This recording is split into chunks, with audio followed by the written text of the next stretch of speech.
আমাদের স্বপ্নগুলো কিন্তু অনেক বড় থাকে।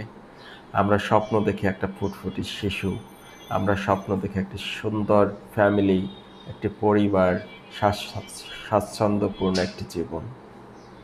কিন্তু আমাদের অর্থনৈতিক লিমিটেশনের জন্য যেটা হয়,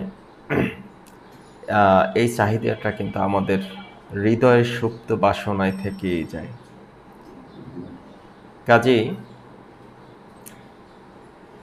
আমরা কখনো কি চিন্তা করে দেখেছি যে মানুষটা এত সুন্দর চিন্তা করতে পারে, আমি কিন্তু চিন্তা করতে পারি, আমি একটি সুন্দর চিন্তা করতেছি আমার পরিবার নিয়ে, একটা স্বাচ্ছন্দ্যপূর্ণ জীবন নিয়ে,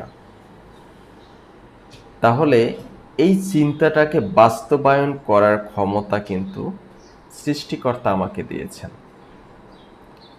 আমরা কিন্তু নিজের দিকে তাকাই না, আমরা গতানুগতিক একটি সমাজ ব্যবস্থার পিছনেই ছুটি। সেটা না ছুটে আমার কম্পিটেন্সি, আমার যোগ্যতা, আমার মানসিকতা, এইগুলোর প্রতি যদি খেয়াল করি, তাইলে দেখা যাবে আমার ভিতরেও কিন্তু ওই ধরনের সুপ্ত প্রতিভা আছে, যেটাকে নার্সারি করলে আমি কিন্তু ওই ধরনের আমার কাঙ্ক্ষিত লক্ষ্যে পৌঁছাতে পারবো। শুধুমাত্র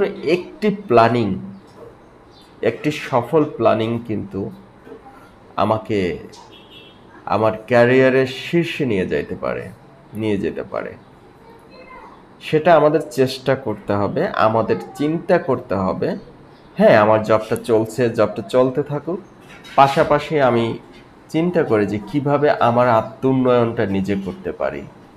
নিজের আত্ম-উন্নয়নের ব্যাপারে যদি আমি নিজে সচেষ্ট না হই, সেক্ষেত্রে কিন্তু অন্য কেউ আমাকে তুলে দিতে পারবে না। জবের পাশাপাশি করা যায় এমন অনেক কাজ আছে, যেগুলো থেকে আমি একটা সিদ্ধান্ত নিতে পারি যে আমার বাড়তি ইনকাম করা দরকার, অবশ্যই দরকার। যদি কেউ বলে যে না, আমার শুধু স্যালারি ইনকাম থেকেই চলতে পারে, বাট এই ধরনের চাহিদা সম্পন্ন মানুষ আমার মনে হয় যে আমাদের সমাজে খুব কম আছে, যারা বলে যে আমার কিছু দরকার নাই। তো কাজেই আমাদেরকে চেষ্টা করতে হবে, আর সুন্দর একটা প্ল্যানিং যদি আমরা সেট করি যে কি করা যায়, তো এই যে কি করা যায়, এটাও একটি পরিকল্পনা অনুযায়ী করতে হবে। আমি প্ল্যানিং ছাড়া কোনো কিছুই কিন্তু আমাদের সঠিকভাবে প্রতিফলিত হয় না।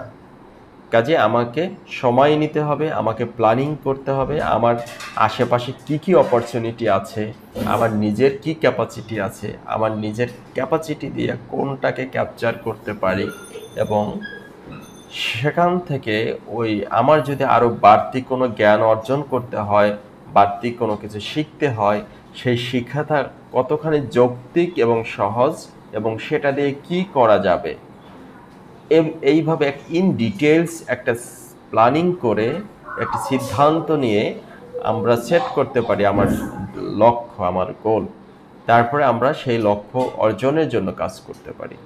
আমি আশা করি আমাদের হৃদয়কে জাগ্রত করব, আমাদের চিন্তাকে জাগ্রত করব, আমরা পিছিয়ে থাকব না, আমরা লিমিটেশন নিয়ে বাঁচব না। এই সুন্দর স্বপ্ন নিয়েই এই সুন্দর বাস্তবতা আসবে আমাদের জীবনে, এই আশা নিয়ে আজকের মতো এখানে শেষ করছি। ধন্যবাদ, সবাই ভালো থাকবেন। আল্লাহ হাফেজ।